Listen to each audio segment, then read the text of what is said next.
I'ma make the stacks blow, rolling smoke down my nose, leaning on the console. I ain't seen no asphalt. I see you every time I see Reach Rap going. I'm like, let it play. Let it play. It's Friday, man. Let it play right, just a little bit. It is Friday. Happy Friday, man. Speaking with play, we have a fun person. I play too much with her. I talk too much shit to her.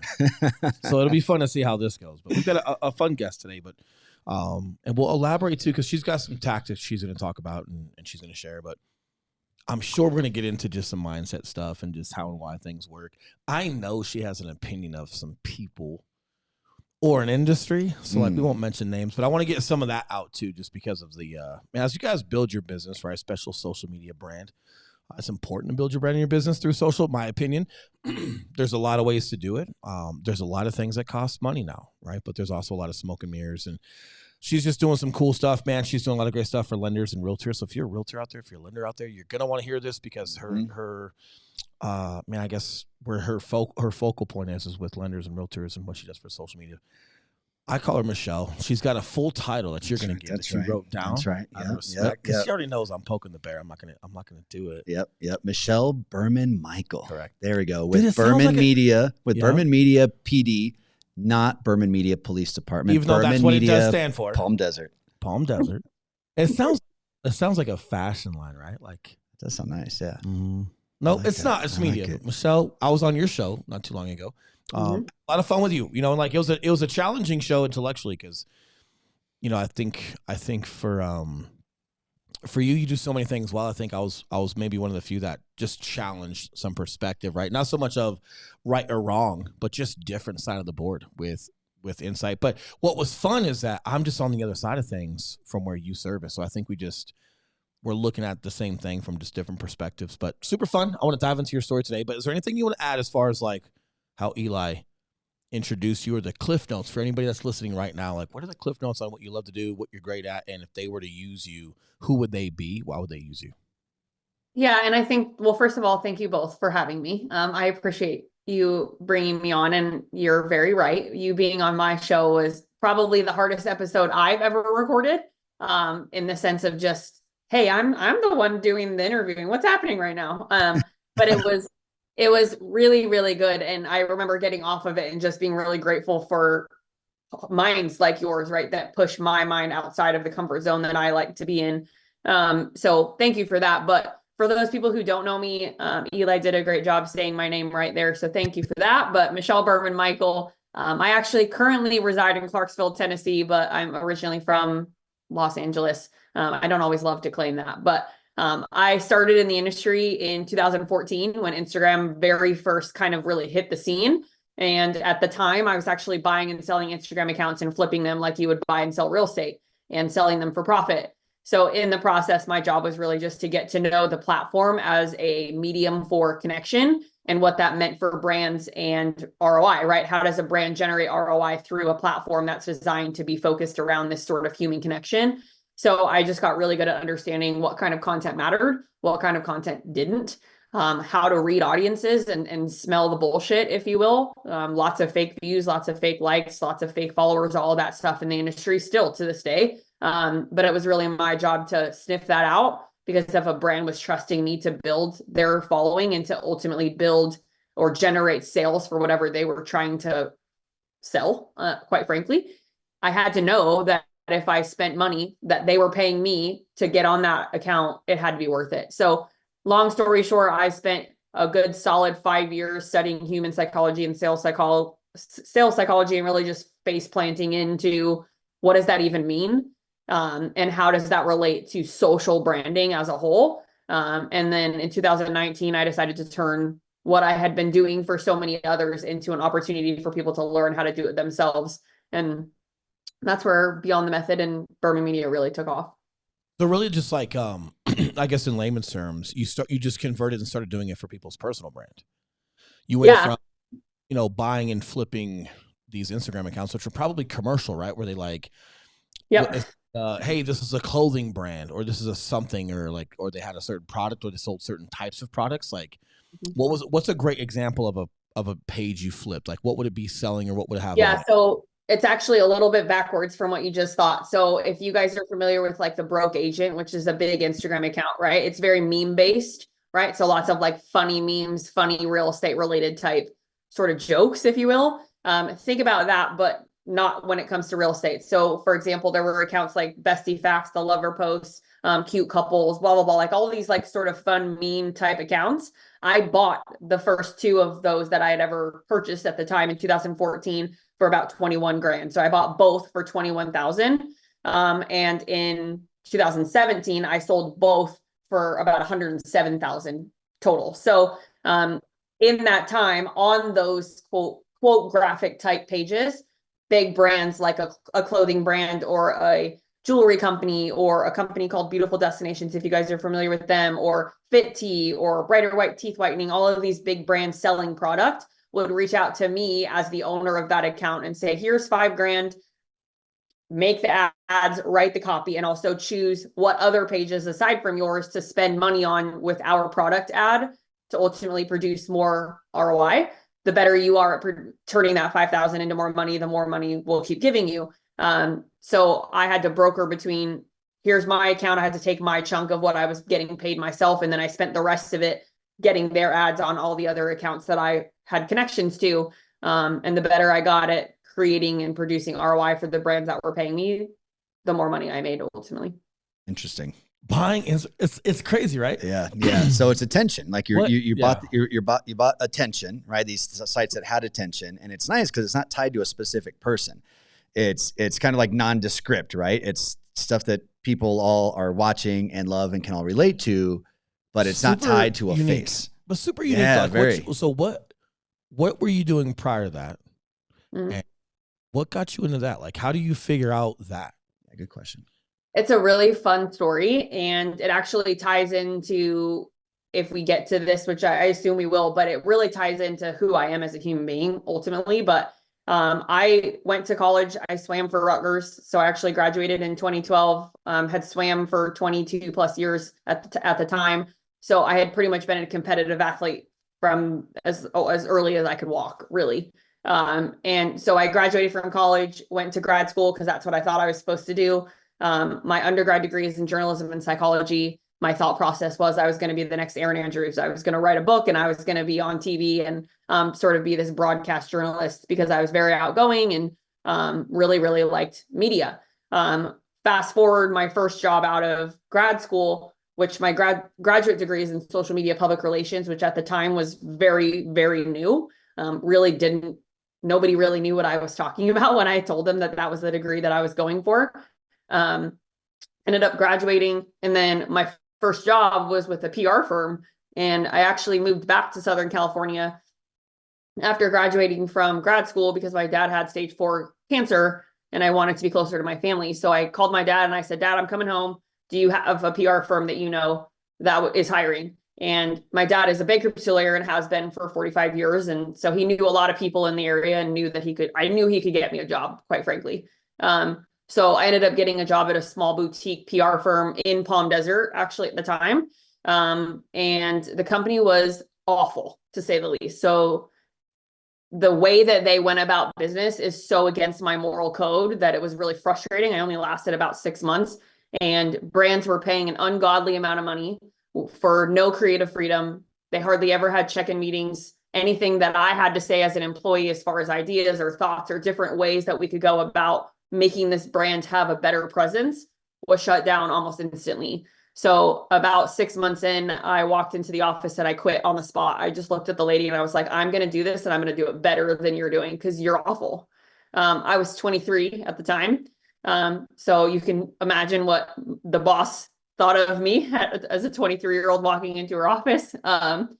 But I then went door to door, quite literally, in my area in Palm Desert, and just walked into all different kinds of businesses and said, hey, I'm brand new to the social media space. I just left working for a PR firm. I want to take over your social media. I'm going to charge you $500 a month. I don't know what I'm doing entirely, but I promise that I'm going to be in here once a week at minimum, and we'll figure it out. I had 7 clients before the end of the weekend, and I was almost making more money than I was making working for the firm. So I basically just flip idea.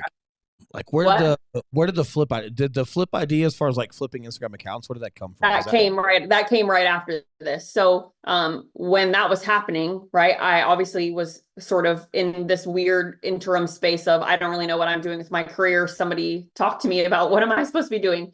I went into the CrossFit gym at the time, and I was venting to a girlfriend, and her husband overheard what I was saying about the PR firm and how I quit and whatever. And he's like, hey, I have an opportunity. If you want to come to the house, I'll make dinner and we'll chat about it. Worst case scenario, you say no, but best case scenario, you get a free dinner and you come work for me. So I went over and he started telling me about this Instagram situation. He showed me all these different apps at the time. It wasn't WhatsApp. It was something similar, but it was related to talking to all of these different owners of all these random accounts. Instagram was so new that the PR firm that I was working for wasn't even using Instagram to market companies yet.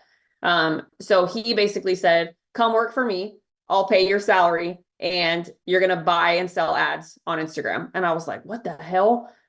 It was so random to me. Right. So he showed me, and within the first 2 months, I had more than tripled my salary just solely based off of ad generation, right? Reaching out to companies and talking to them and saying, hey, if you pay me this much, I'll do this. Right. And then it just turned into it. And then he started showing me how he was buying and selling and how he was flipping them and how that process worked. And I just face planted into it. And then the rest is history, really. What year was this? 2014. Early, super early with all this. Yeah, but even if it's not early, like, because I always try to find like the lesson in these things. Because like for everyone that's listening, that's not gonna, flip accounts or not go market ads. Maybe they'll use Michelle for her services, maybe not. It's like, well, why are you listening? What's the lesson? Like the lesson in here is like, I'm on both sides of the fence with something. Because it was similar for me, like in the police department. But it's like, hey, when you're new and you're young and you got all these ideas, shut the fuck up. Mm-hmm. It's not your time to have an idea. Shut up. Mm-hmm. Or grab your balls and go do something else. And like, that's what she did. Mm-hmm. Right. But it's like, you just got to know your place in certain things, regardless of how. And like, I'm saying that from a place of I've had to do the same thing. Yeah. I had that problem with the police department. Good, the other PD, right? Like the other side of PD. You're not changing an institution, whether it's a boutique or a big police department, and like, but the lesson in it isn't that they should change. The lesson in it is, hey, where's my place in this right now? Mm-hmm. And is the feedback I'm getting, negative because they're not listening to me, because they don't need to listen to me because I'm young or I'm new or whatever. It's like, or is the lesson in this, like there's just different types of friction, right? There's friction that you want to move through because it forges you and it improves you. And that's like that productive friction, right? But then there's other friction where you're getting feedback and you're like, this is not my place. Yeah. Like not, you can't speak up. They just won't let you, but not my place, literally, physically. Yeah. I shouldn't be here. The reason why I'm bringing this up is because beyond what Michelle does, or whether you use her for her services or not, do you know how many fucking people stay right where she was at, bitching, moaning, complaining, checking in, checking out every single day, knowing it could be better, bitching that they don't have a voice or a place or whatever, yet they stay right there. And like the lesson in this is like, she didn't have it all figured out. She didn't know how to do a lot of certain things, but she wasn't afraid to work.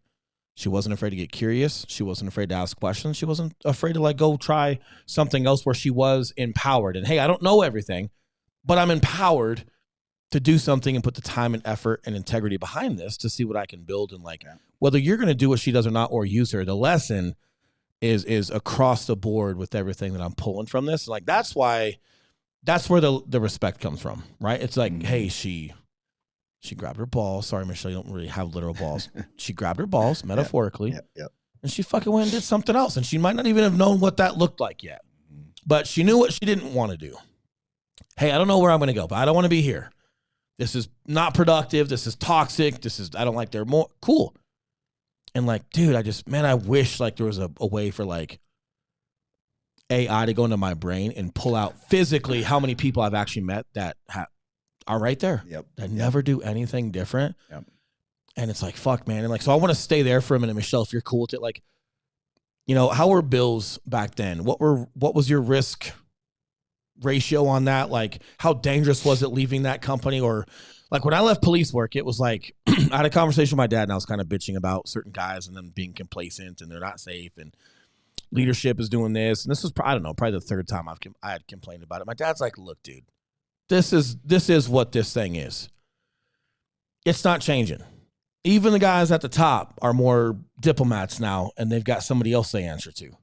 This thing is what it is. So get in how you fit in, learn this system and this process, and be diplomatic about it, and do that, or grab your balls and go do something else. The risk was high because that was my career, but I was, I don't know, 30, 31, single, no kids. You know, like I had an idea of going into that fitness company, Fit Republic, with my buddy Kurt. He owned it. He offered me to be number 2 in the company and give me an opportunity. And I could literally go sleep on his couch in his basement and live out of a duffel bag. It was like it was like, if I don't do this now, it's only going to get harder. I'm only, because Michelle, I'm just a super good looking dude who's smart and friendly, and girls just can't wait to marry my stupid ass, right? So like, man, I'm not gonna be single very long. Right? Sure. I better get this thing going, right? Yeah. Like, all jokes aside, I did have opportunity there, and I saw cops with mortgages and families, and like they were, yeah, man, great dude. Like, I'm stoked for you, but they didn't even grasp or understand conceptually why I wanted to leave. They're like, oh, you could leave this thing? Mm-hmm. It's like, man, I better do it while I can. So like, for you, Michelle, like, what was that risk assessment when it's like, hey, you're making money here, right? And it's your first little job, and like, I've got ideas, but man, I'm also new to the game. Like, was it that window of like, I don't have a lot of bills, I do have an opportunity, I can branch off? Or what was it like for you when you decided to leave? So it actually didn't have anything to do with money. And I hope it's okay and safe to be vulnerable here. But it was not, it didn't have anything to do with dollars and cents for me at all. Financially, I have been very blessed to have parents that took care of me as long as they needed to. Now it's my job at, 33 to take care of them. Thankfully, running my company, it's been a huge blessing to pay it back to them. And I'm so grateful for that. But at the time, for me, it was actually not about that. It was really about growing up wanting to matter so badly that it didn't matter to me anymore to matter to them, if that makes sense. Like, sure. I got to a place in my heart where I was like, I am so sick of feeling less than, and I'm so sick of being put down, and I'm so sick of not fitting in, that I'm going to go say fuck you to the rest of the world, and I'm going to do it myself. And my company has been the biggest emotional support animal, if you will, that anybody could ever have. And in my case, was what saved my life, quite literally. Because for me, it was a matter of, I'm going to grow up knowing that nobody can tell me I didn't, or that I can't, or that I'm not good enough to be invited, or that I'm not good enough to be a part of what they have going on. So I decided to do it my own way. And for me now, I have 11 employees who are my whole life. I wake up every morning, and my job is to make them feel safe, and to feel important, and to matter, and to know that they have a paycheck, and to know that they have a voice. And if they want to ask a question, they can. And for me now at 33 and happily married with a 2.5-year-old, I finally feel like I matter in the world. Where do you think that comes from? Because you come from a competitive background of sports, right? Like, yeah. You come from, hey, you've had achievements there. So clearly you've mattered, right? Is it like, hey, I want to matter in a certain lane? Like, I want to be, hey, I mattered in athletics, or maybe you didn't. I don't know. I'm just elaborating for the question, but you clearly mattered, right? At some capacity. Or were there just things about those environments athletically that just weren't healthy, that where you felt like, no, I didn't matter as a human. I mattered as an athlete, and I'd swim, but the dynamics of that world, no, you actually don't matter. Like, where do you think it stems from? It actually came. So, for sake of confidentiality, I'll just say I have a brother, right? If you know me well enough, I don't actually have a brother, but whatever, we're gonna use the context. My other half, my sibling, right? We have never seen eye to eye in our life, ever. She was, there we go. So I do have a sister. Sorry, I just fucked that up. Whatever. But we have never seen eye to eye. Our livelihoods, the way that we see the world, I don't know that we'll ever have a relationship at this point, now that I'm 33 and she's 37, and we're at the place that we're at. But she got a full scholarship to go be a teacher. She went to NAU in Flagstaff and got this amazing degree. But she was really not a very good swimmer, and I was an excellent swimmer. And I thought that because of that, I would earn my parents' attention, and I didn't. I actually got less attention. So the better I got, the less I got from my parents. And my parents and I have an amazing relationship, and it's taken a lot of years to find out, and a lot of therapy on my half or my part to find out why I was so tied to that. But growing up, going through high school, I never really had a lot of girlfriends. My first boyfriend, I was 18. My first serious boyfriend was my freshman year of college. He cheated on me 15, 16 times that I can remember, and I have them written down, right? Like in your journal. And I then progressed into, I'm now in college, swimming in college on an all-female team, and you're not invited to parties. You're not asked to go hang out with people. And you certainly weren't the prettiest around and didn't want, nobody wanted to be with you. And if your boyfriend's cheating on you, there's this other part to that, right? So it literally came down to, I, as a human being, I might matter in the sense of I'm on this team and they need my points at a meet, right? Yeah. But I, as a human being, didn't matter to them. And part of this, and I know there's probably lots of athletes listening to this, I hope at least, or somebody that has at least been around an athlete. When you graduate from college and you've been basically a professional athlete most of your life, and you no longer have that, there's an identity crisis that happens, right? And I had a coach my entire life. I had someone telling me what to do in the gym every single day. I had someone telling me what to do in the pool every single day. And when I graduated from college, all of that went away. So I fell into a pretty serious depression for a while. I gained about 45 pounds, which was really bad for my small frame. I'm only 5'3". And I was dating a professional billiards player at the time. So I was in bars all the time and traveling the country, going to all these pool tournaments. And it wasn't until my dad called me to tell me that he had cancer where I was like, holy shit, I need to change what the fuck I'm doing right now. Because I was in a really scary place. And then I found CrossFit, and I have a point to this story, I promise, but I found CrossFit at that point, then became a very elite level CrossFitter, went to regionals 3 years in a row, and then regionals went away. So all of a sudden, my new identity in CrossFit that had saved me from this this depression that I was facing after college, that then got taken away. So if you know about CrossFit, you know that regionals used to be how you made it to the games. Well, I'd been training for 6 years competitively for that one moment, for that one shot to go to regionals, to be on a team that was top 5 to go to the games. And the year that I knew we were going to make it, they took it away. So I attempted to commit suicide. My mom actually drove from Southern California to Phoenix, walked in my front door and saved my life. And for me, my identity was tied to how good of an athlete I was, because I thought that that made me matter. And when my athletics got taken away, I no longer felt like I had a purpose. And so that's why my company means so much to me, because it gives me a reason to live every day. It gives me a reason to take care of other people every day. And ultimately, it's how I support my family, right? Like, I have an incredible husband and a 2.5-year-old that needs me.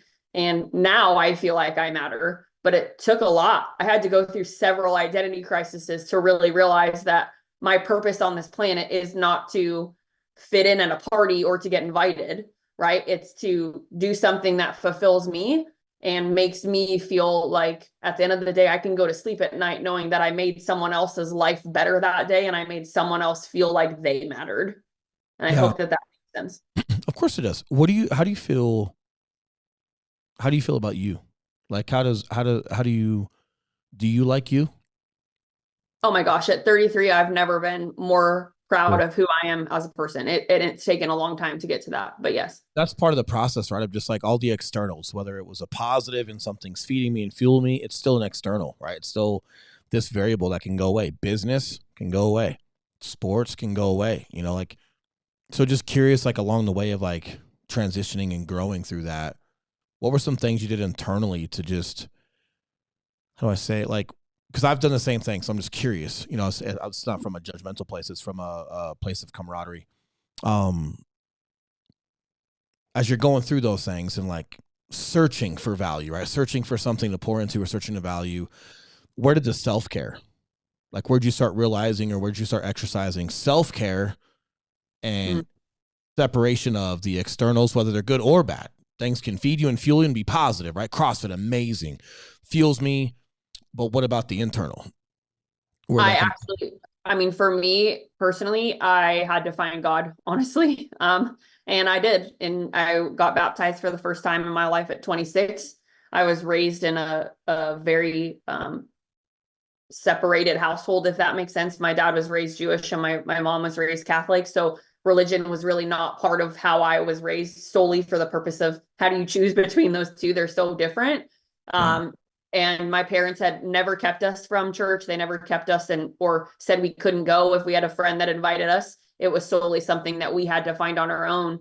And at 26, which was shortly before CrossFit was taken away from me, the first time I found God. And honestly, for me, it made me realize that my purpose on this earth is really designed to be something that I can leave behind, or to create something that I can leave behind. And what I mean by that is I soul searched a lot, and I came up with 3 words for me that I wanted to be remembered by. And so I lived every single day to make sure that my actions, regardless of external circumstances, showed that those 3 things mattered to me, so that if I died tomorrow, that at my funeral, people would name those 3 words. Right. Sure. And so those 3 words for me are passionate, present, and genuine. Right. I wanted people to say that I was genuine, and that everything that I said, they believed. They knew that I wasn't lying. Present is so important to me, especially now as a mom, right? To have limited time with your son when you're trying to run a company means that the time you do have, you need to make sure is 100% their time. And then passionate, right? I am so wildly passionate about what I do, and having a voice that stands out in a very saturated marketplace of social media, quote, Instagram people, that for me, every single day, I make sure that no matter what I'm doing, that comes out. Even if it means upsetting people by saying things that maybe they don't want to hear. So when I found God, he gave me what I needed ultimately to determine why I was living every single day, and realizing that the external factors were not going to feed that for me. The only way that I was going to be able to achieve that was to control my thoughts and my actions every single day. And what somebody else did was their choice. What are your favorite things, or what are your things that you lean on when it comes to self-care? Like, what about you? Because here's the challenge we all face, right? We want to leave an imprint on this world, and we want to do so much for our kids. And Eli, you're a father as well, right? It's like we've got this thing about like being a part of something bigger than ourselves, and leaving this stamp on this earth for others to benefit from. And if I die today, like, did I do it right? Right. Mm-hmm. But then there's like that other side of like, yep. And then you don't die. But what if everything else died around you? Would you be okay with what's Are left? you okay? Like, are you okay with you? Mm-hmm. Everything else dies around you. Like that's the one that's right here. You know what I think about? I think about the TV show Alone. If you guys have ever watched the show, that it's a series, right, about these people that go to an island and only one of them is left. And you realize that the ones who are like, we train for this, we put on an extra 50, 100 pounds, we're going to win. Like, they're not the ones that win, right? No. The ones that win are the ones that are okay in their own head, right? They have the ability of controlling their thoughts and their mind, and they can understand when they're totally out of context with reality. And it's an incredible show, not because of the show itself, but because of what it shows you about humans, right? Yeah. And my husband actually tells me this all the time, because I love the idea of living off the grid. I think it would be so cool to do that. And he goes, well, babe, you like people too much. Like, how would you do that? And so my husband and I have been married for almost 5 years. And over the course of the 5 years, I've realized that I've gotten better and better and better at being alone, right? And realizing that, and I don't mean alone like physically. I mean, if nobody wants to hang out today, I'm good on my own, like me and my son, we're good. We can go do whatever we need to do. There's plenty of things for us to entertain ourselves with. I don't need a human to feed that for me as much. I'm by no means like where I want to be with that, but that's obviously part of the journey, right? Well, and it's a good balance, right? Like Eli will tell you, I'm a talker. Maybe people don't need to be told that I'm a talker, right? Everyone's like, yeah, no, I never would have guessed. right? Eli's with me more than my spouse. You know, I guess probably a tie because you're with me a lot when we travel, but then obviously I sleep with my family. Yeah. Both of those people will tell me how much I seek solitude. Mm. And like, that's my barometer. Like, that's my, like, I'm going to, like we've had big decisions we've had to make recently, but they're also constant. I don't want to make it sound, I don't want to overdo it. Like, they're important decisions we've made lately that are productive, but we have those all the time. But like, typically solitude is where like I'll feel things in my heart, or I'll be at peace with the decision that we're about to make the next day or the next week, or I'll be at peace with something a month before we pull the trigger on it, and like, but it's not absent of making the correct phone calls, seeking advice from people that I think are adequate at giving advice in whatever lane I'm asking for, seeking contextual advice from people that are either inside of the company or whatever it may be, just to get more history on someone or something, and then there's also this time where it's nothing specific, but solitude and just being able to sit back, collect thought, and just be alone with myself and how I feel with me. It's like, that's where I'm grounded. That's where I'm like, hey, do I like me? Do I like how I go about things? Do I like how I'm handling things? Do I like, whether it's fatherhood, business, friends, how I treat myself, the moves we're making?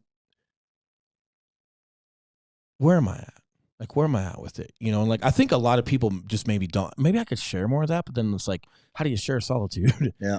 It's like, you don't see, like, hey, there you go. Like, it's hard, but it is. That's why I was so curious about yours, Michelle, because it's like, I'm a competitive athlete just like you. And then I also come from a very competitive side of the military. That was all that. And like, it's easy for us to find a mission and beat the fuck out of it, right? Whether it's fucking CrossFit or these fake motherfucking social media bitches that think they're fucking doing something, or cornhole. I mean, I almost went at it with a buddy of mine.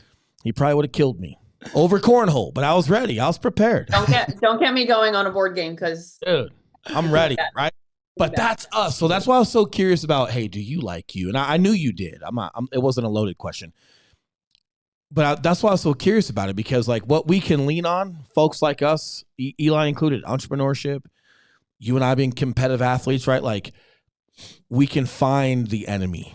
We can find the competition. We can find the comparable that we want to be. Oh, that firm. Oh, they think they know what's up and they're immorally correct. Oh, not only am I going to do better than them, I'm going to make sure they fucking know about it. It's like, that's fuel. That's Michael Jordan shit, which is awesome. And it's like, but what happens when it all goes away? Or not that it needs to go away, but just isolating yourself from it and going like, hey, at the end of the day, am I good with me? Yep. But I like that, because I think that's where leadership stems from, is where we're at with self. Because if I'm good with self, I'm not even leaning into things that I'm not adequate at or prepared to lead. Yep. Right? If I'm good with self, then I know that I wouldn't like that about me. Intrinsic value, man. 100%. Yep. But there just needs to be more Michelles, is what I'm getting at, right? Of like, hey, we're not the popular, because Michelle, I wasn't very popular either. As in, in the military, I promoted quick, meritoriously, because of some successes, right? But now I'm starting to lead my peers. The guys that I came up with, I'm now in charge of. Well, here's the problem. You can't. They're going to challenge you. They're going to question, like, oh, I thought you were my boy, man. What the fuck? And it's like, no, what the fuck? I did. If you're my boy, why do I got to yell at you? There's that challenge, right? So I couldn't really hang out with anybody anymore because I'm promoted. But then all the other sergeants that have been sergeants for a while, like, I'm not one of them yet. I'm just not one of them yet. I'm a brand new sergeant. I'm fucking boot. So it's like, yeah, man, we got your back when we need to, when we have to. Yep. But you ain't coming over to watch football. Yep. They're not, I'm not, so I'm like in this purgatory of can't hang out with my real friends that I've disowned by being a good Marine. Yep. I'm being sarcastic, right? Like, shame on you for being, it's like I spent a lot of the Marine Corps time, alone, man. But just but I learned to start accepting things and like, hey, man, there's times in life where you should be alone at scale like that. But more importantly is, we're the ones actually setting the standards now that people actually want to start being around. And now you can start creating healthy environments of what that looks like. And the people that work for us, some of my favorite humans, you would never think. Substitute math teachers, or just like Alex Skeen. That's the last guy you think I'd be coaching or whatever. Out to Alex. But I love that guy, man. And they're and Michelle, they're so much different than me. But it's like, hey, because I know what certain things felt like, I'm so in tune with, I don't care what you look like or if you played baseball or if you're an introvert or you geek out on computers. I'm so interested in what people are interested in and their value add and what they contribute. Yeah. We've got such a diverse group that work with us. And Michelle, I think that's what people like you create. Because you've gone through certain things and felt certain things, it's like, I'm not going to make anybody feel that way. Now, I'm going to set a standard and challenge you professionally so we fucking work hard and have a great company. Yeah. But I'm so intrigued that you're different than everybody else because we just need a bunch of different people at this table. Yep. But that's what makes us so great is that we're all different. So, like, that's why I'm excited for you, Michelle. It's like, there just needs to be more people that have tasted that because then you've got the actual palate to create the circle around you that's valuable versus folks that have just never had a palate for it, right? Make sense? Well, I think if I may, like, I'm married to a medically retired Green Beret, and I want to shout out my husband for a moment in this sense because we're going to give him his army. So we're going to give the guy a little bit of an out, let him have a platform. I'm kidding. Well, he wants to be. We'll leave Air Force out of this, okay? Ask my husband what he thinks about the Air Force. But no, in all seriousness, my husband being a Green Beret, like, there's such an incredible story behind that, right? But when I married my husband, what I very quickly realized is exactly what you were just talking about, is that this was a human being who craved affection, right? Wanting to be married, wanting to have children, and wanting to have a family. He loved me as much as I loved him. But he really liked being alone. And I was like, how are you so comfortable, like, being, like, I wanted to go out and I wanted to go have fun with our friends. And every weekend, like, why are we not going and doing this? We should be going and doing this and all these things, right? And as we've been married longer and longer, what he has shown me is that sometimes that moment of slow of just like, hold on, like, we're just going to sit here and we're not going to do shit for 48 hours. Okay? Like, it's the weekend. Don't ask me honey to-do list items, and I'll still try to get him to do at least one, right? Usually. But like, what he has taught me without even realizing that he's taught me has genuinely made me a significantly better leader, solely because he also is not the person that's going to be like, go babe, good job, I'm so proud of you. If anything, he's going to be the opposite. He's going to be like, yeah, you did a good job, but like, how are you going to be better next time? Even though you think you did a good job, right? He's also going to call my bluff, and he has many, many times, right? And the most important piece of this is, to be a Green Beret, you have to be a very, very humble human being, right? In order to make it through selection, right? You can literally be voted out by your peers. If anyone's not familiar with the process, right?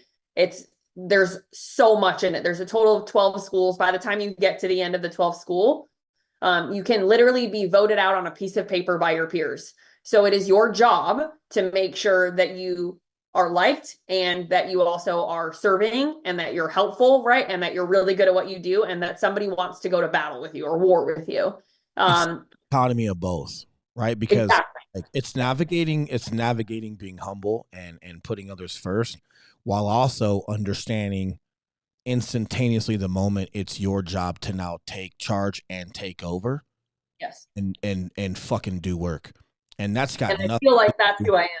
I feel like that's and it's got nothing to do with rank. Like you get in a gunfight. The lowest ranked junior guy could be the one guy that's in a position that can actually create positive effect toward the enemy because maybe his leadership's pinned down.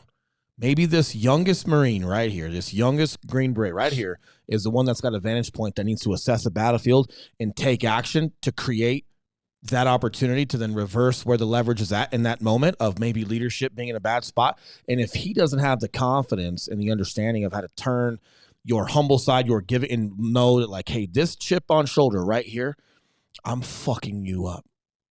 You're so fucking dead. It's not even funny. But understanding just the dichotomy and how these two things play together. And in society, we very rarely talk about it. Your husband probably has that with him. You probably have it, your experience with him. In society, we talk about, rich or poor. Or excuse me, not that. Rich or happy. Mm-hmm. If you're rich, you're not happy. If you're not rich, like, yeah, I'm not that rich, but like, nah, but I really like myself. Shut the fuck up. You could be both. Don't be weird. We talk about being humble or, oh, this guy's cocky. And it's like, hey, you need to replace that word or with and, because you need both, and they better play nice together. And no, you shouldn't over index on either one of them, but you got to know when, like, you got to be this guy. And then you got to know when you got to be humble and giving and serving. And like, this is where like solitude and conversations with yourself and knowing where and how you're handling situations and people, that's where that self-talk, if your self-talk is accurate, that's where some of those pivots happen. That's probably one of the reasons why he likes that solitude. I mean, there's so many different tangents I could go on when it comes to who he is and what he's taught me. And 5 years is a very short time frame in the overall scheme of things. But when he met me, right, I was in that place of CrossFit had just been taken away from me. I was in a very, very weird place in my life. But he reminded me of God and why I was put on this planet. And then he showed me so much about what his experience was and how he has gone through life and been able to navigate life with the lens that he was given, right? Or with the lens that he earned his right to have. And I want to transfer this into sort of today, right? Because I, as a female in a very saturated marketplace, and I don't mean to turn the conversation, but, and again, I do have a point here, but to be a female in a very saturated marketplace, right? We have already obstacles to overcome. And in the sense of, there are a lot of people who are going to look other ways first versus looking at us. And I'm by no means like a feminist in any case, right? Like I'm a proponent of, hey, like women need to do their shit too, just as much as men. Earn your place. And I have, and I believe I have. But what my point in making that comment is I, at some point in my career, got to a place where I was willing to say, I do not agree. And the faster I got to the place of being comfortable saying that, right, and saying, hey, this is your idea, that's awesome. Like, you want to use AI to manage all your social media? Good, but that's not what I'm going to do. And to be able to stand on stage, and I remember this very vaguely, it was close to 3 years ago. I sat on a panel at a social media conference, and I had paid my way to be there, right? I was not asked to be there, as far as, hey, we'll pay you to come, right? I reached out and said, hey, I want to be involved in this. I will pay my own way. Just get me on this panel. So I was on this panel with several other gentlemen. Not a single other female was even present for the panel or the MC, right? It was all men. And I bought a shirt on Amazon that said "Be Different" backwards. So the only way that you could read it is if you were in my reflection, right? And I knew that we were going to be talking about AI. I knew we were going to be talking about ChatGPT. I knew we were going to be talking about automating our DMs and automating our conversations. And these are all things where I had a very strong stance on the way that my company operates, the way that my team and I operate, and the way that I personally believe you should generate business for yourself. And so I stood on this stage. I heard all these other gentlemen answer their questions. It got to me, and the MC was like, Michelle, what's your take on using AI to write social media captions? And what's your take on using AI to respond to DMs?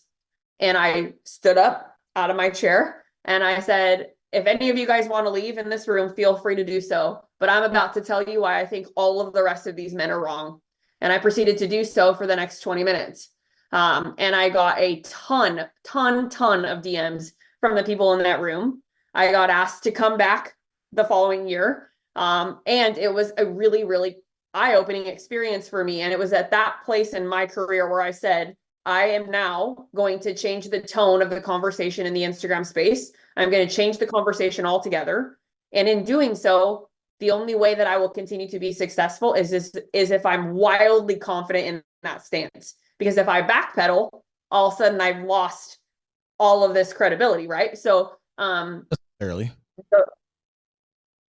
Not necessarily, you're right, but in a sense, that's how I felt. Like I had this very strong stance on like where I was in that, and the respect that I earned in that place in doing that, gave me an opportunity to grow, right? And quite frankly, or quite literally, it did. Like my company's grown exponentially. Sure. And so the point I'm trying to make is the confidence that I got from being okay alone and being okay and having all of these moments of like, hey, nobody's going to help you. Nobody's going to do this for you. The only person that can figure this shit out is you. Yeah, you can ask for help and mentorship and get all this guidance, whatever. But at the end of the day, the person that's got to get up every single day and do the fucking work is me. So if I'm going to do it, I'm going to do it my way, and I'm going to be confident in that. Well, and you have to be, and like, and as you continue to grow, you're gonna meet more and more hitters, because the reality is it does work. Ela and I are like you; we're on your side of the fence. But GPT, AI, and just different tactics that come from, and I don't want to say everybody, because not everybody does it well, but there are certain entities and institutions that do extremely well. So it does work. Yeah, like, and and I'll be the first to say. But they're not. I'll be the first to say I use ChatGPT in my business for certain things. But is ChatGPT going to write a caption about an experience that I had where I had emotions and feelings and real experiences that I can storytell with? Absolutely not. ChatGPT can't. No, but that's the lane, right? Because when we're talking brand and business, not every account, not every page, not every business is going to be personal brand where they're sharing something like that. But what I love is just being able to create clarity for people, as in like, listen, there's no wrong answer. These are all tools. Like when we're looking at certain paths, right? Is it GPT? Is it AI? It's like, you're looking at it like a path, and it's not a path, it's a tool. And then when do I pull that tool out and implement it? And then when do I put it back and pull out this other tool in this moment? And like, there just seems to be more of it, especially like just more females, that are in the space that take leadership and step up. A lot of super smart girls. So we're proud of you for that. We dig that. Like, from everything that you've done so far, what's the biggest mission accomplishment thing right now for you, right? Because I know I don't want to keep you too long. I know you've got other stuff today. You've got some things that you're actually signing people up in your business after this, right? Which is right awesome. now, yeah. They've already started with it. That's okay. Cool. What's your biggest mission right now, 2024, with what you're trying to grow? And again, if you guys were listening to the beginning, you heard me in the beginning, but realtors, and you're helping realtors get more buyers, more sellers, or maybe they're like Will and Eli, where we're attracting more agents to be a part of our brokerage so we can help them build their brand and their business. Where do I meet them? How do I meet them? How do I scale to them? You're helping agents do that. You're helping LOs get more transactions, but you're also helping LOs get in front of more realtors, but you're also helping LOs hire more actual LOs for their brokerage, right? Like, and this is really like where you're at. But 2024, what's your big thing for that? What's the meat and potatoes for you here? Yeah, my number one goal in 2024 is to make Instagram more about connection and less about consumption. And so that's sort of the mission for me right now, because I think in general, people are so attached to, I have to post more, I have to get more followers, I have to make better video, I have to do all of these things that are designed to be consumed, not connected with, right? And I think that when we post really, really good videos, the idea is, are we able to produce content that can connect with someone? You and I will connected on something where you had an emotional reaction to something that I posted. We started a conversation. So we connected over something that I posted. Emotional reaction. I mean, it kind of was. Well, I don't react to people emotionally. I happen to be, I wear my heart on my sleeve, so I look more emotional because I'm just an emotional guy. So I'm not, but that doesn't mean I'm reacting emotionally. Like, no, I was just fairly just giving the opinion to it. But my point is that you took consumption to the level of connection, and that's the point, right? So many for men. I had this dream about a girl named Michelle that like stood up on stage and told all these men they were wrong. So then I saw her page. Then I was like, I'll do it again. But then I saw her post and I was like, no, you're wrong, Michelle.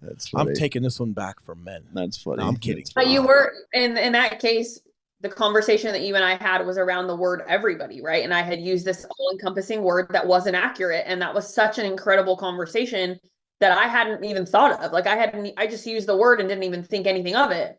And that's the point, right? Is you consume something, but then you focused on, I'm going to consume and I'm going to use that time that I've consumed to then make a connection.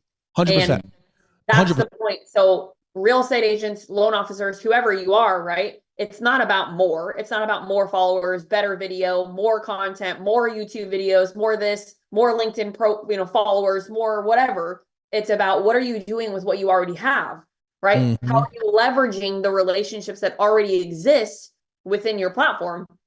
I have 10,500 followers. So, and every single one of them are real. I have never bought a follower, never will, right? And so if I look at that list of 10,500, I have to ask myself, how many of them do I know? And the answer is not even close to 10,500 of them. So what is my job? My job is to connect with as many of those people as possible. Why? Because those people are real estate agents, they are lenders, they are mortgage events and real estate events and all these different opportunities that I could generate if I focus on connecting with them.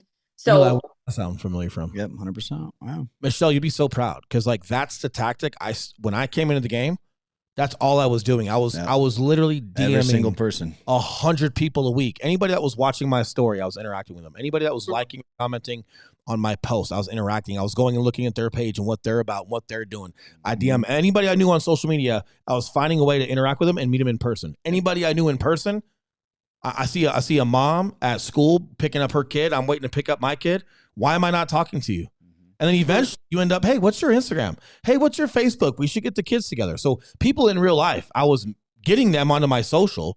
People on social, I was finding ways to meet in real life. So it was like just this I guess, just two-sided dragon here of like just learning how to incorporate and scale people to your social, and then people on your social, creating real relationships out of them. And obviously as you grow, you get to a point where you can't do that with everybody. But what I am going to say, though, is I 1,000% agree with you when it comes to what do you already have right there in front of you that you're just not capitalizing on because you're so busy worried about the next like or the next follower that you're just passing over all these other people that already support you that you're doing nothing with.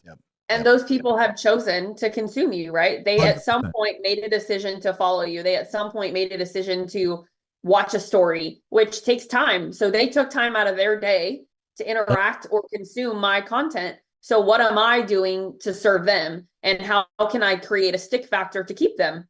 Right. So if I in agreement, man, this is people just don't want to put in the darn work of actually DMing people or going to their page and interacting with what they're doing. So you know what they want to do, Will? They want to automate themselves out of it. And that's where I have a problem with it. And like, look, I don't have a problem with it, Michelle. You know why? Because like, hey, let them loose. Fuck them. You want to automate yourself out of it? You want to take a shortcut? You want to think that's the way to do it? Cool. Because I'm going to be here forever. You're trying to do something and be a flash in the pan. That's what you're going to be. So if you think that's the way to go, I'm not cheering for you. If you're not willing to put in the work and build something sustainable or that's a value add for others, hey, you're going to lose. And that's okay. It's like when realtors are, forgive me, realtors. It's like when they want to be part-time. You can't be part-time. And I'm not saying, so will I have to quit my job to be a realtor? No.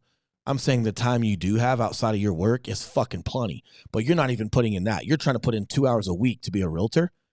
And then you're coming to me for fast tracks or for certain stuff. And little do you know, I'm not even cheering for you because you're a disrespect to the community. And I don't even want when people walk around and say, Instagram's not working for me. And I ask them one question and one question only. And the answer to the question is the same 99.9% of the time. And the question is, are you waking up every single day to a multitude of messages that are conversations that need to be continued? 99.9% of the time, the answer is no. Therefore, I know the exact reason why Instagram's not successful for them. And so if you're not winning on the platform, it's because you're not doing what it takes to win in the first place. Treat it like it'll pay like a hobby. Treat it like a business. It'll pay like a business, right? Like, and just, I don't know if I told you this, Michelle, but the reason I commented on that, we had a conversation about it. I had already been consuming your content, correct? You probably can assume that, right? I knew you were around. Yeah. Yeah. So, and even if you didn't, I was around. And when I saw the word everybody, I'm just like, she's better than that. I just had an impression of other content you had produced before where I'm like, she's better than that word there. Like there's a better way to phrase that. She's better than that. But what was cool is, and this is something that I talk to a lot of people about, right? Like I had this conversation with a buddy of mine not too long ago because he said some dumb shit, in my opinion. Let me be specific. And we have a conversation about it. And he's like, well, dude, why did it trigger you? Like, he's like, because it was about veteran veterans getting disability benefits, right? And he's like, if you have a family and you don't get veteran benefits, I question whether you care about your family. I'm like, you're out of your mind. Yeah, Like, you are out of your mind. You just made a blanket statement that because I don't take disability, he's like, dude, it's not just about the money. There's other medical stuff. And I go, but brother, I've set my family. I could die. Still don't take me to a VA hospital. Okay. Don't take my fucking. My husband would say that the VA hospital is why he's no longer active duty. Yeah. But I've got myself set up and taking care of my family, and I've got ways of taking care of myself medically, so I'm good. It's like, you think because I don't have this, I don't care for my family? What I was trying to express to him was that it was a strong statement. And he goes, well, do you have VA disability? I was like, no. He goes, so that's it. That's what triggered you. And I go, brother, I promise you it didn't trigger me. My friend saying some dumb shit triggered me. Like, I was being facetious. He's not a dumb guy. He's a smart guy. He's great. But here's the advice I'm trying to give to others. When I had a comment for you, right, and then we end up having a conversation, it was awesome. Then it leads to me being on your podcast and you're on our podcast, and it leads to a really cool, new friendship, because I had good intent of messaging, and you had great intent of just being open-minded. Like, so many people think that if somebody comments back or disagrees, oh, they're a hater. Oh, they're triggered. No.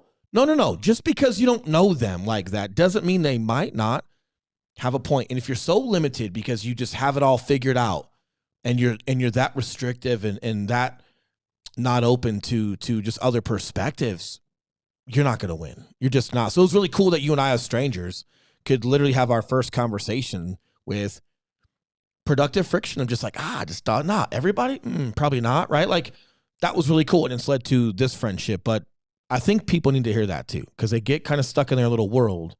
Somebody comments something different or says something, and obviously I'm excluding bullshit, people actually commenting you rude stuff. Mm-hmm. You got to be like, not everybody's a hater.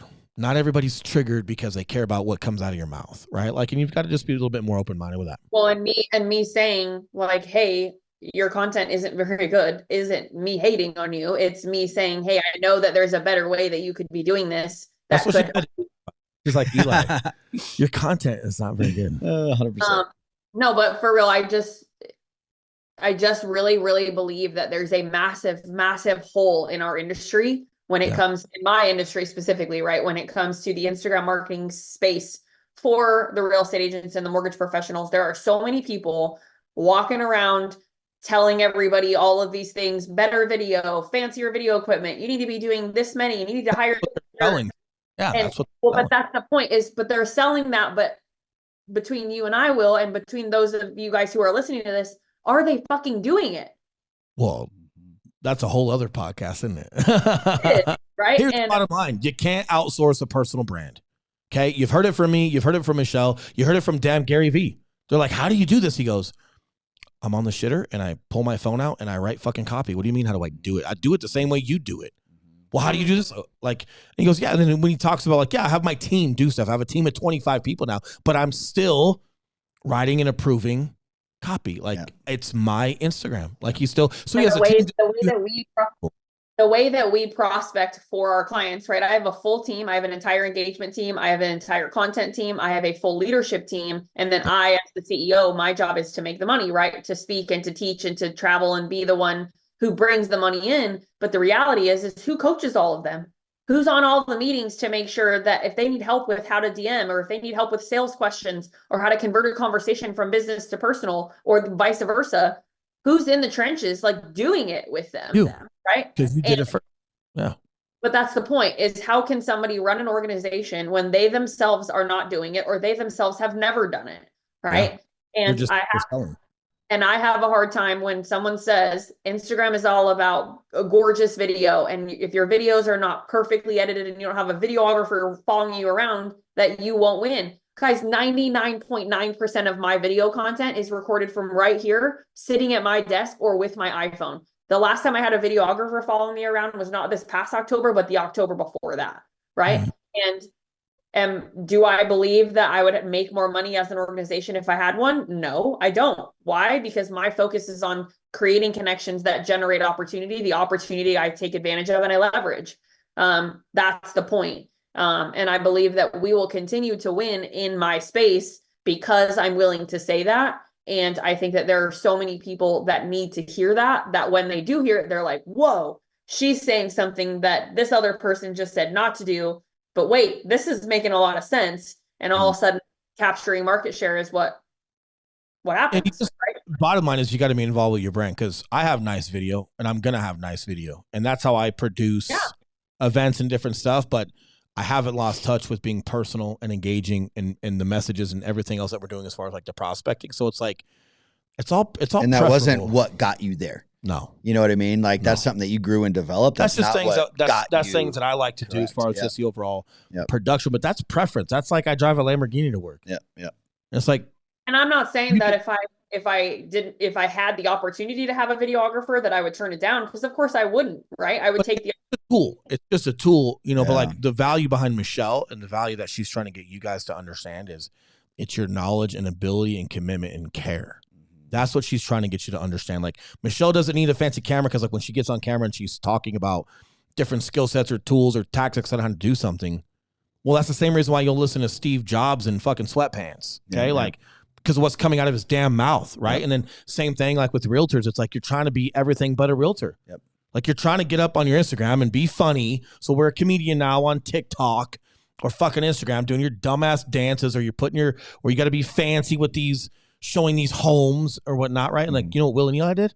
We broke down the buyer process. Hey, start to finish, when someone contacts us to when they close on a home, what's everything that happens? About 14 different phases, right? You know what we did? We just made 14 different videos that covered each phase, and we just educated them, right? Like, and if Michelle, if you saw some of those videos, you'd go, yeah, look at that. Oh, yeah. It's not high quality, but like it was valuable to the consumer because I was making it less about me, more about them and what we felt they should be educated on before they buy a home. And look, whether you're working with us or with someone else, just make sure when you're going through this phase, you're getting these things looked at. And people super appreciated the intent and care behind putting that level of value out. Period, right? Like we're spot on with everything that you do. It'd be fun to have you come speak at an event or do something. Like we'll find some ways to just get Michelle out, you know, around us more and just helping. And, you know, a lot of what she does, it just exceeds my capability of or knowledge of helping somebody in that space, right? Like a lot of my growth, Michelle's been because I've been on large podcasts.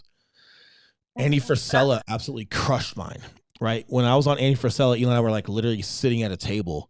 And I'm just watching mine grow by fucking thousands. Yeah, like hilarious. He's got such a culture. So there is a tactic on getting on podcasts and different stuff. But, you know, there's everyday things that need to happen that Michelle and her company can help you with, which is just super cool, man. And just some of us just aren't good enough and don't focus on that like she does. So if you're a realtor or a lender and or just maybe anybody else that's got questions, we encourage you to reach out. Eli, you put links and stuff like that. Yep. Yeah. And if you want to just tell people in case they're not clicking on show notes or anything, Michelle, where's the best place to find you? Yeah, best place is Instagram, Berman Media Social. And honestly, I think that email is not the best place because I get too many of them. I have like 20,000 unread, and that my COO hates that. I'm about to be in real life with my COO. You need a virtual assistant. I do have one. I don't have a virtual assistant. I have an executive assistant. But whenever I'm with my COO, who happens to be one of my very, very closest friends now, her son and my son were born 24 hours apart. Her wife and I competed competitively in CrossFit for 6 years together. Like crazy story, right? But long story short is every time we're together, she'll take my phone for like hours at a time. And next thing you know, I look at it and I'm like, where is all my fucking apps? Like everything is moved. It's all in folders. It's all like pretty. I have no unready. It's like so strange. So that is my operational girl's brain and mine. You have a VA that takes our emails down from like 10,000 a day to like 7. That's nice. Yeah, it's cool emails we have to answer. Here's the 7 important ones right here. We love CrossFit. Yeah. I can't hang out with CrossFit anymore. We did this game where like every time they mentioned CrossFit, I had a drink. Did we? When was that? No, I didn't. It never came back. I'm just messing. Well, this is my first open that is about to happen postpartum that I'm actually like going to go for and see what happens. But I'm also too young, so I'm not a master's athlete yet. So I still got to compete against 18-year-olds. So nothing's going to come of it. It's more just for me. But the reality for me moving forward is I just believe that if I just keep showing up and focus on one new relationship every single day, like I won't be sitting in the same chair that I am right now 365 days from today. And to your point about podcasts, I want to be super clear, right? Like I'm on podcasts all the time. That's a huge opportunity for me to be able to get people to just hear who I am and listen to me talk. Because I do think that when you're deciding on hiring someone, the best way to determine if they're right for you is to listen to them talk, right? What do they sound like? How passionate are they? Are they saying something that resonates with you? I mean, I had a conversation with someone yesterday. He's like, I have hired 15 social media companies and I've never heard anybody say what you just said. And they heard me on another fellow friend of ours, Josh Smith's GSD Mode podcast. And they reached out after hearing me on that. And what's crazy is I'm just another person, right? I'm no different than all of these other people. I just said something that landed and resonated with this individual. And the only way that that person would have had that opportunity is if I would have been on video, right? Which in this case I had been. So there's just a lot of opportunity to be able to spread your message if you're focused on it in a very intentional way, right? So when I use Instagram, when I consume Instagram, I focus on connection in the consumption. So if I'm consuming your Instagram, Will, right, I'm going to see, is there someone that Will is connected to that I might know, but because I know Will, can I leverage the 2 to 3, 4, 5, 6 degrees of separation that might exist between me and that individual? And everybody knows the next person within the 6 degrees of separation, right? Like that's a thing. So if you focus on that and you understand how to use Instagram as a mechanism to leverage that degree of separation, you will crush it. And that is what active prospecting is. And that's what I do. And Awesome. that's why we're sitting here. We love GSD Mode, Joshua Smith. Yeah, he's cool. He always shows up so shredded. He's always like, yo, what's up, my peeps? Like that. So every time we've been on his podcast a couple times and I'm like, yo, Joshua Smith, what's up, man? He's always like laughing at me before we start recording because I'm always ready like, to roll, fucking, bro. he just gets me. He just been gets up me since going, 2 a.m. And that guy, he's been around for a while, man. He's one of the OGs. But Michelle, we appreciate you letting us have you on. Super valuable. Realtors, lenders, if you got more questions, hit us up directly or hit Michelle up directly. If you hit us up, we'll direct you to her. Really valuable. We know you got some stuff going on, some things to do. So go crush it. Go kick some ass. If you need something from us, let us know. And we'll get this thing out of here, Michelle. We'll let you go here in about 2 minutes. All right. Day $1 0. We're out of here. We're out of here. Thanks, guys. I know. I stole it.